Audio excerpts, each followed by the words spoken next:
본문을 통해 바벨론이 멸망을 당하게 되는 근본 원인 크게 두 가지로 살펴볼 수 있습니다.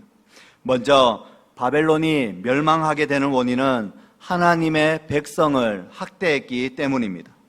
6절 말씀에 보면 전에 내가 내 백성에게 노하여 내 기업을 욕되게 하여 그들을 내 손에 넘겨주었거늘 내가 그들을 긍휼히 여기지 아니하고 늙은이에게 내 멍에를 심히 무겁게 메웠다라고 말씀합니다. 하나님께서는 자신의 백성인 이스라엘 백성이 말씀에 순종하지 않음으로 노하여서 바벨론의 손에 붙여 주었습니다. 바벨론은 이스라엘을 정복하고 포로로 사로잡아 갔습니다. 그것은 바벨론이 강대함 때문도 아니고 바벨론의 신이 이스라엘의 하나님보다 더 강하기 때문도 아니었습니다. 하나님께서 이스라엘을 바벨론의 손에 붙여 주신 것입니다. 하지만 이 바벨론이 하나님의 백성을 함부로 학대할 권리가 있는 것은 아니었습니다. 그들은 하나님의 백성에 대해 존중을 해 주어야 했습니다. 하지만 이 바벨론은 그러한 사실을 깨닫지 못하고 이스라엘 백성들을 학대하고 긍휼히 여기지 아니했습니다. 그들은 이스라엘 백성들에게 폭력을 행사하고 억압하고 압제했으며 남녀노소를 막론하고 무겁게 멍에를 지게 매게 했습니다. 하나님의 백성들은 이 바벨론의 포로가 되어서 박해와 학대와 무차별적인 폭행을 당함으로 비참한 신세가 되었습니다. 하나님께서는 지금 바벨론에게 이것에 대한 책임, 이 하나님의 백성을 학대한 것에 대한 책임을 묻고 계십니다. 두 번째로 바벨론의 이 멸망하게 되는 근본 원인은 바벨론의 교만함 때문이었습니다. 방금 읽었던 6절 말씀에서도 이 바벨론의 교만함은 잘 드러나 있습니다. 그들이 하나님의 백성을 학대하고 긍휼히 여기지 아니하고 노인에게 심히 무거운 멍에를 지었다라는 거, 이거 가만히 살펴보면 그들이 얼마나 교만한지 짐작하게 됩니다. 이어서 8절 말씀에도 보면 마음에 이르기를 나뿐이라 나 외에 다른 이가 없도다. 10절에서도 마음에 이르기를 나뿐이라 나 외에 다른 이가 없도다. 그렇게 말함으로 이 바벨론이 하나님 앞에 교만을 행하고 있는 것, 이것이 이 바벨론이 멸망하게 되는 두 번째 원인이라고 하는 사실입니다. 세상에서 자신이 가장 최고야라고 그렇게 생각하고 이 바벨론은 하나님에 대해서 안중에도 없었습니다. 모든 전쟁에서 승리하고 많은 재물과 그 부요함을 가지고 향락을 즐기던 이러한 자들, 결국 교만하여서 하나님의 자리까지 빼앗아버리는 형국에 이르게 되었습니다. 결국 이러한 교만은 하나님의 심판과 재앙과 또한 멸망을 당하게 되는 원인이 되었던 것입니다. 바벨론의 이 두 가지 행위, 첫 번째 하나님의 택한 백성들을 박해한 것과 또한 자신이 최고다라고 하는 그 교만이 결국 하나님의 심판과 재앙을 받게 된 원인이다라는 사실입니다. 3절 하반절 말씀에 보면 내가 보복하되 사람을 아끼지 아니하리라 이렇게 말씀합니다. 하나님께서도 자신의 백성을 괴롭히고 함부로 대우하고 긍휼히 여기지 아니하는 그 바벨론을 향하여 그들이 행한 그대로 보복하시겠다라고 말씀합니다. 바벨론은 자신이 뿌린 그 씨를 그대로 거두게 될 것입니다. 보복하되 사람을 아끼지 아니하리라 라는 말씀은 하나님께서 하시는 그 보복은 누구도 막을 수 없고 어떤 사람도 피해갈 수 없음을 강조하고 있는 것입니다. 그러니 바벨론은 하나님의 백성을 학대하고 그 교만을 행한 범죄로 말미암아 그에 따른 하나님의 철저한 심판과 재앙이 있을 것임을 지금 예언하고 있습니다. 이 하나님의 보복은 크게 세 가지 형태로 나타납니다. 첫 번째 보복은 1절에서부터 4절까지 나타나 있습니다. 핵심은 처녀딸 바벨론이 수치를 당하게 될 것이다 라는 예언입니다. 하나님께서 바벨론을 향하여서 처녀딸 바벨론이여 라고 칭합니다. 처녀딸이라고 하는 말은 한 번도, 단 한 번도 포로로 잡혀간 적이 없음을 상징하는 표현입니다. 그들은 언제나 싸워서 이기고 적들을 포로로 삼아 갔습니다. 단 한 번도 포로가 된 적이 없었습니다. 전쟁을 하면 언제나 승리를 했다라는 말입니다. 그래서 처녀딸 바벨론이라고 불렀습니다. 하지만 하나님의 보복과 하나님의 심판으로 그들은 내려와서 티끌에 앉음으로 수치를 당하게 될 것이다 라고 예언합니다. 바벨론이 다스리고 통치하던 그 보좌는 이제 사라져 버렸습니다. 바벨론이 다스리던 그 보좌는 이제 페르시아의 차지가 되었습니다. 그리고 최고의 바벨론은 이 최고의 위치에서 나락으로 떨어지는 심판을 당하게 될 것이라고 그렇게 말씀합니다. 이 처녀딸 바벨론의 수치는 2절에서도 계속해서 이어집니다. 맷돌을 가지고 가루를 갈고 너울을 벗으며 치마를 걷어 다리를 드러내고 강을 건너라. 내 속살이 드러나고 내 부끄러운 것이 보일 것이다 라고 말씀합니다. 맷돌을 가지고 가루를 가는 그 행위는 천한 여자 노예들이 하는 일이었습니다. 여자 노예들에게는 이 길다란 치마가 참으로 거추장스러운 것입니다. 그러니까 그 치마를 걷어서 다리를 드러내고 강을 건너갑니다. 강을 건너가면 그곳에서도 또한 여러 가지 노동과 여러 가지 일을 해야 했습니다. 그것이 천한 여자 노예들이 하는 일이었습니다. 그러니 귀하게 대접을 받던 그 처녀딸 바벨론이 수치와 비참한 지경에 이르게 될 것이라고 하나님은 예언하고 있는 것입니다. 두 번째 보복은 5절에서 11절까지의 말씀입니다. 핵심은 여러 왕국의 여주인이 모든 것을 잃게 됨을 예언하고 있습니다. 5절 말씀에 네가 다시는 여러 왕국의 여주인이라 일컬음을 받지 못하리라 라고 말씀합니다. 여러 왕국의 여주인이라는 말은 모든 나라와 싸워 이기고 정복하여서 가장 최고의 자리에서 군림하는 그 바벨론을 상징적으로 묘사하고 있는 것입니다. 바벨론은 모든 나라를 다 정복하기 때문에 스스로 영원히 여주인이 되리라고 생각하고 있습니다. 지금처럼 적들과 싸우면 무조건 이길 수가 있고 항상 승리하여서 모두를 자신의 발 아래에 놓고 군림하는 그러한 통치자가 될 것으로 생각하고 여기고 있습니다. 앞으로도 더 많은 나라를 정복하고 더 많은 나라를 이렇게 자신의 발 밑으로 삼아서 자신의 나라는 영원할 것이다 라고 생각하며 온갖 향락과 사치를 일삼고 지내는 것입니다. 그래서 8절 말씀에 그러므로 사치하고 평안히 지내며 바벨론이 마음에 이르기를 나뿐이라 나 외에 다른 이가 없도다. 나는 갑으로 지내지도 아니하며 자녀를 잃어버리는 일도 모르리라 하며 기세등등하게 살아갑니다. 여러 왕국의 여주인처럼 오늘날에도 많은 사람들은 하나님을 등한히 여기며 또한 이 세상에서 오로지 자신의 삶의 사치와 향락을 누리며 그렇게 편안하게 살아가려고 합니다. 이렇게 살아도 아무런 문제가 없다라고 인식을 하며 세상을 살아가는 것입니다. 자신의 힘, 자신의 능력, 자신의 지혜를 그렇게 믿으면서 하나님을 비웃고 그렇게 이 세상을 사람들은 살아가는 것입니다. 그렇게 살아가면서도 나는 행복하다. 나에게는 어려운 일들은 닥치지 아니할 것이다. 나에게 그 어떤 일도 어떤 어려움도 당하지 아니할 것이야. 자녀들을 잃게 된다거나 또는 남편을 잃게 되는 그러한 일들은 도무지 생기지 아니할 거야 라고 생각하며 세상을 살아간다는 것입니다.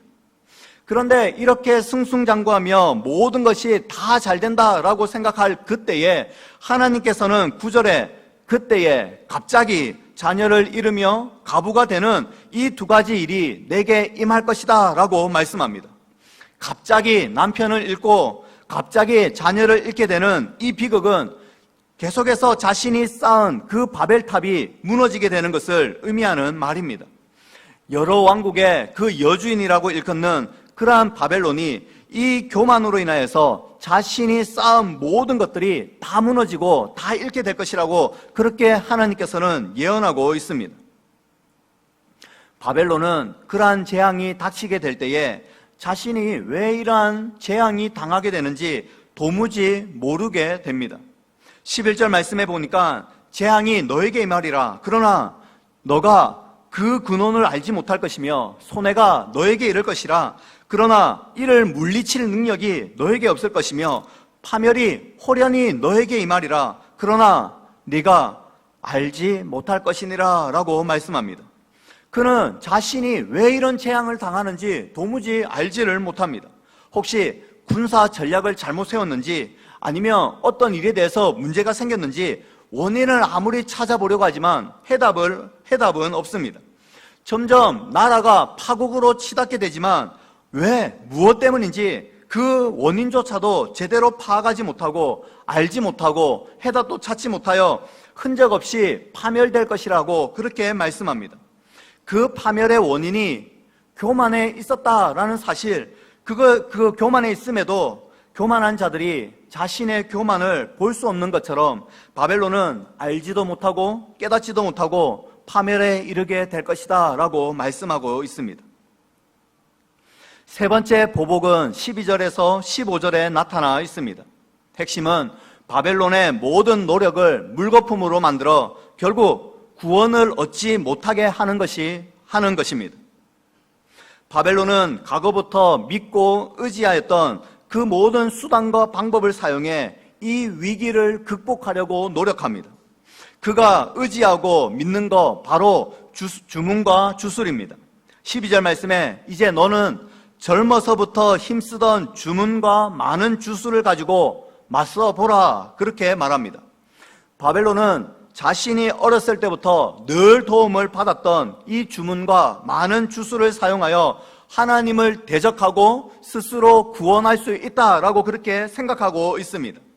이 실패와 이 패배와 이 추락 가운데에 다시금 비상할 수 있는 그 방법은 젊었을 때부터 즐겨 사용하던 이 주문과 많은 주술을 사용하는 것이다 그렇게 여기고 그것을 의지한다라는 말입니다.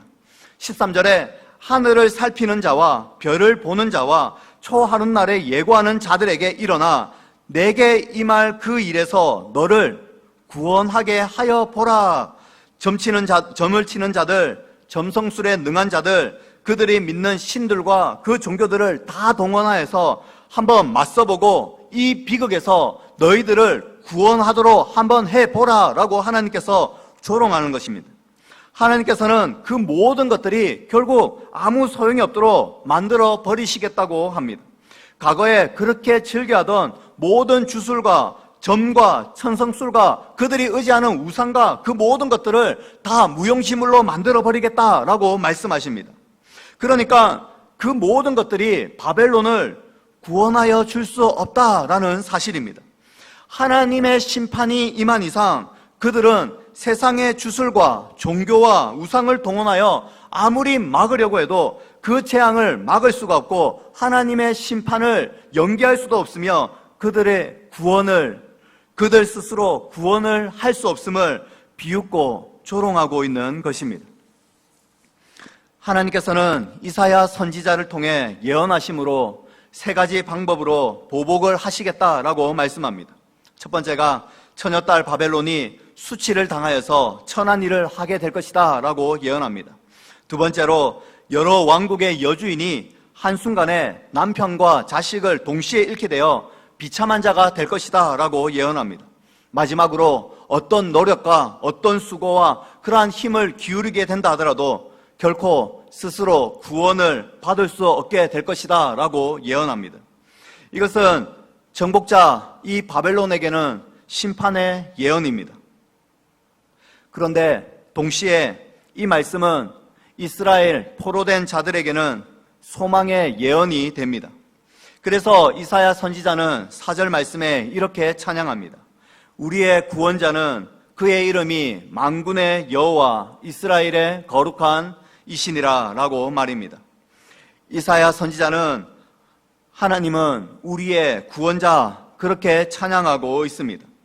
하나님의 백성을 학대하고 하나님을 무시하며 교만한 그 바벨론에게는 하나님께서 가차없이 보복을 내리시지만 자신의 백성들에게는 그 모든 포도 생활에서 돌이키게 만드시고 돌아오도록 만드시면서 구원의 하나님이심을 계속해서 강조하고 찬양하고 있습니다. 그분은 만군의 여호와이십니다. 모든 전쟁에 뛰어난 분이십니다. 그분을 맞서서 대항할 자는 그 누구도 없습니다. 이사야 선지자는 그분이 우리의 구원자 되시니 기뻐하라, 소망을 가지라, 그렇게 외치는 것입니다. 그리고 그분은 이스라엘의 거룩한 이시다라고 말합니다. 이것은 바벨론처럼 교만하고 사람들을 확대하며 하나님도 없이 살아서는 안 됨을 보여주는 말씀입니다. 그분은 거룩한 하나님이시기에 그의 백성들도 거룩해야 함을 보여주는 말씀입니다. 바벨론과 같이 교만하여 하나님을 대항하면 심판을 받을 수밖에 없지만 겸손하게 그분의 자비를 구하며 마음에서 거룩함을 추구할 때에 하나님께서는 우리의 구원자가 되어주신다라는 말씀입니다. 이제 우리가 오늘 말씀에서 한 가지 더 생각해 봐야 할 그러한 말씀이 있습니다. 오늘 본문은 이사야가 받은 예언의 말씀인데 이 예언의 말씀이 있고 난 후에 앞으로 150년 아니면 200년 정도 뒤에 일어날 일들을 기록한 말씀입니다. 현재 이 이사야가 살던 시대에는 포로가 된 적도 없고 이 바벨론이 멸망하게 되는 그러한 일들도 전혀 발생하지 않았습니다. 우리는 지금 이 2000년 시대에 살아가고 있기 때문에 이 이사야 선지자가 했던 그 예언의 말씀이 완전히 성취되었음을 우리는 너무나도 잘 알고 있고 그 하나님의 말씀은 변함없이 성취되고 하나님의 말씀은 항상 완성된다라고 하는 사실에 우리는 다 동의할 것입니다.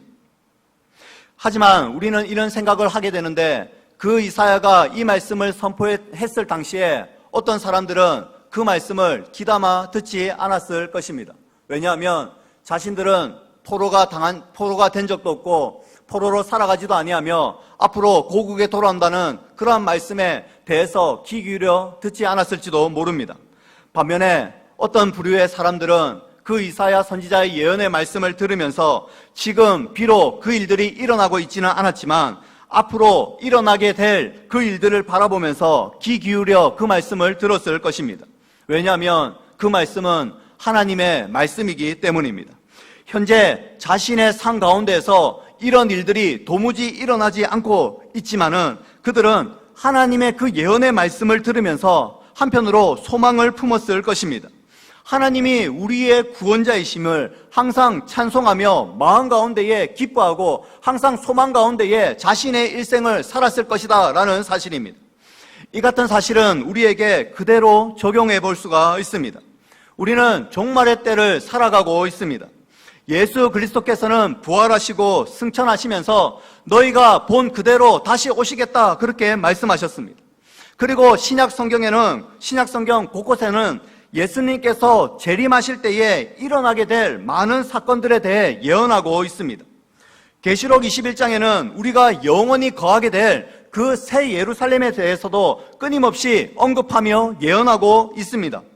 우리는 하나님의 말씀을 통해 이미 일어난 사건들도 바라보면서 과연 하나님이 살아계시고 하나님의 말씀은 1.1획도 틀림이 없고 반드시 성취되는 것이구나 라는 사실에 대해서 우리는 모두가 다 인정할 것입니다. 뿐만 아니라 앞으로 일어날 모든 일들에 대해서도 하나님께서 말씀하셨기 때문에 그 일은 반드시 성취된다라고 그렇게 확신하고 그렇게 붙들고 있는 자들은 그 모든 말씀을 붙들면서 소망을 가지고 이 세상을 살아가게 된다는 사실입니다. 이 말씀이 앞으로 일어나지 않는데 지금 도무지 일어나지 않는 일인데 나와 무슨 상관이 있어? 라고 생각하는 자들은 바벨론과 같이 똑같이 그렇게 살아갈 것입니다.